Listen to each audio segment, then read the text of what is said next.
Shop the Sherwin-Williams Super Sale and get 40% off paints and stains September 19th through the 24th. With prices starting at $29.39, it's the perfect time to transform your space with color. Whether you're looking to revamp your interior or exterior, we have you covered with bold hues, soothing neutrals, and everything in between. Visit your neighborhood Sherwin-Williams store or shop the sale online. Delivery available on qualifying orders. Click the banner to learn more. Retail sales only. Some exclusions apply. See store for details.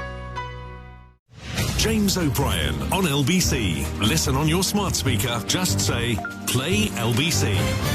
It is 10 minutes to 12. It was almost missed information territory on Monday when a last-minute legal bid from one of the people due to be removed to France under the deal that Keir Starmer has signed with Emmanuel Macron wasn't removed. It's a sort of last-minute aeroplane steps claim that you'd been a victim of modern slavery. And obviously, if somebody makes that claim, then we are in a country where it has to be checked.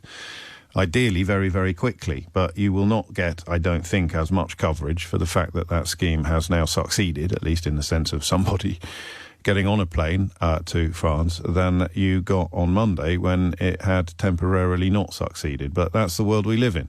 And it's a world that is in many ways getting uglier, which is why Simon Marks is here, because a lot of the ugliness is coming from the other side of the Atlantic. I have been surprised by the response to the suspension of Jimmy Kimmel. But the more I've talked about it, the less surprised I have become. Are you surprised at all? I'm not surprised at all, James. It's been absolutely apparent that the Trump administration is gunning for all of the late-night TV hosts. They were able successfully to pick off Stephen Colbert on CBS, his programme wrapping up now next summer. And last night, of course, it was the turn of Jimmy Kimmel, the former host of the Oscars. Last year, the host of his own programme every single night on ABC, and he has now been suspended indefinitely. Let's go back to the root of Mr. Kimmel's original sin, an excerpt from a monologue that he made on his programme only on Monday night. We hit some new lows over the weekend with the MAGA gang desperately trying to characterize this kid who murdered Charlie Kirk as anything other than one of them and doing everything they can to score political points from it. Now, you can argue that those comments by Mr. Kimmel were irresponsible. You can also certainly argue that they were journalistically not entirely accurate, given that then, as now, we still do not fully understand the motivation of Tyler Robinson, the 22-year-old who is accused of the assassination of Charlie Kirk. But did they rise to the level of celebrating the killing of Charlie Kirk, which previously, of course, had been what the Trump administration was saying was no longer acceptable or tolerable, even though in the United States, political free speech of all kinds, even hate speech, is covered by blanket protections under the country's First Amendment. Well, the sign of shifting ground also happened earlier this week when the Attorney General Pam Bondi took to Fox News with this admonition for America's private and publicly owned employers.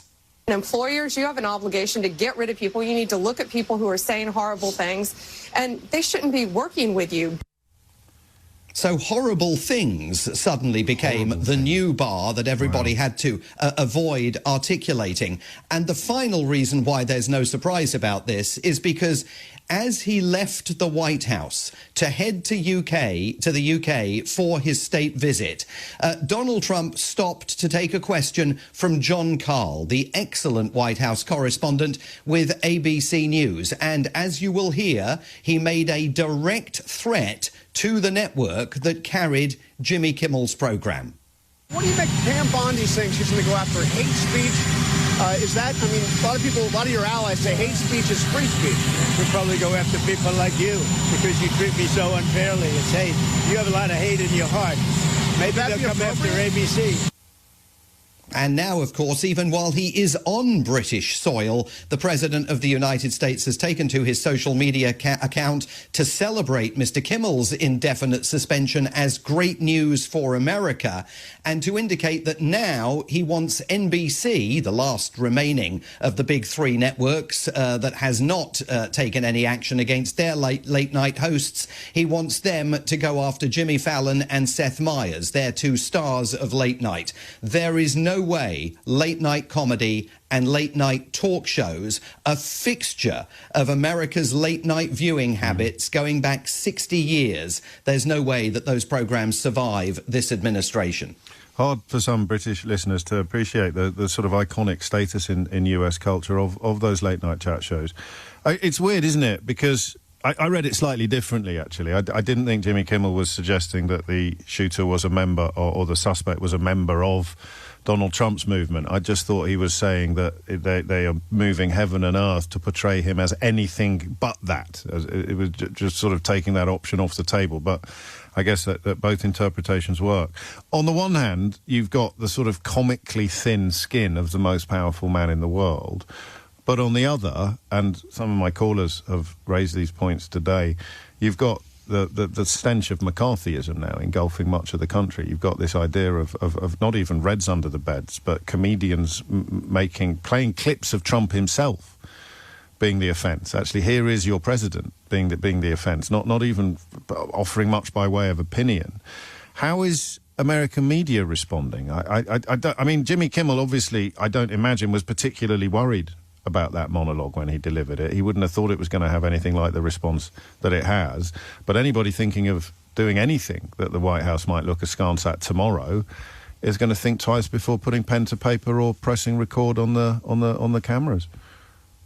Yeah, absolutely. I mean, I think Jimmy Kimmel would have been naive to think that those comments weren't going to cause a storm, but he might not necessarily have thought that they would be career-ending. He wouldn't have thought his own employers would bend the knee in this way.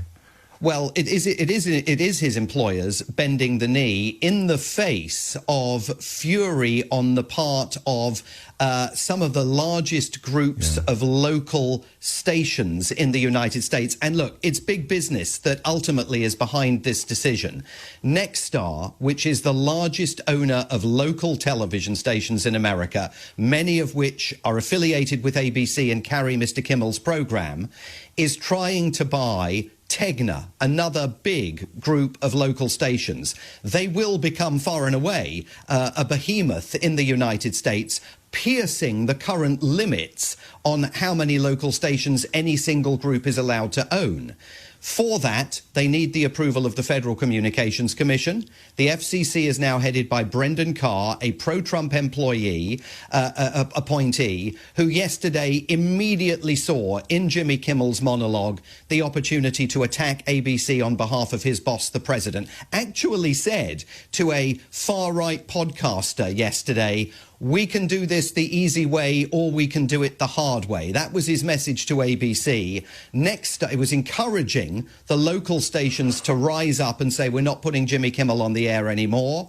Nexstar took that move, which led Disney's top executives, including Bob Iger, to meet late in the afternoon yesterday. And even though multiple reports now suggest that they thought what Jimmy Kimmel said was completely covered by free speech protection and was defensible, they bent the knee because they simply did not want to incur the wrath of the Donald Trump administration going forward, finding themselves in the position that CBS is now in, with a bias monitor placed in the CBS newsroom. That was one of the prices CBS chose to pay. Its new owners chose to pay as a result of the merger between Paramount and another large company here in the US. So this is open season on broadcasters here.